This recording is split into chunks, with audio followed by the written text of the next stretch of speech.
నా school days గుర్తొస్తున్నాయి. మా బ్యాచ్ రౌడీ బ్యాచ్, గోల బ్యాచ్. మేమందరం బ్యాక్ బెంచర్స్.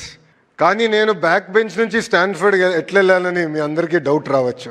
దానికి కారణం నా జీవితంలో గురువులు చూపించిన దారి. నా స్కూలింగ్ అంతా నేను హైదరాబాద్లో భారతీయ విద్యాభవన్లో చేశాను.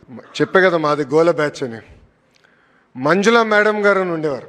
గట్టిగా 2 పీకి మమ్మల్ని డిసిప్లిన్ చేసేవారు.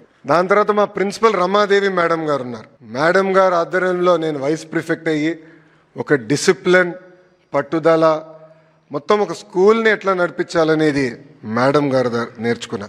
మనందరం స్కూల్స్లో ఈ మధ్యన బ్రిడ్జ్ కోర్సెస్ గురించి మాట్లాడుతున్నాం. అంటే ఏజ్ అప్రాప్రియేట్ లెర్నింగ్ అవ్వట్లేదు, పిల్లలకి బ్రిడ్జ్ కోర్సెస్ కావాలని. I'm recipient of bridge course.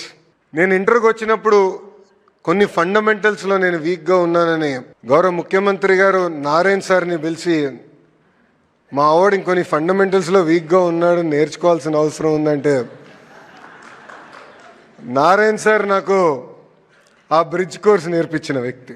వాస్తవంగా ఆ 2 సంవత్సరాలు నా జీవితాన్ని మార్చేసింది. దాని తర్వాత నేను SIT రాశాను, కార్నిగి మెలన్ యూనివర్సిటీకి వెళ్ళా. అక్కడ రాజ్ రెడ్డి గారు ఆధ్వర్యంలో నేను చదువుకున్న వ్యక్తి. రాజ్ రెడ్డి గారు నాకు అయితే ఫస్ట్ సెమిస్టర్ బాగా గుర్తు, ఎందుకంటే మొదటిసారి ఇంటి నుంచి దూరంగా ఉన్నా.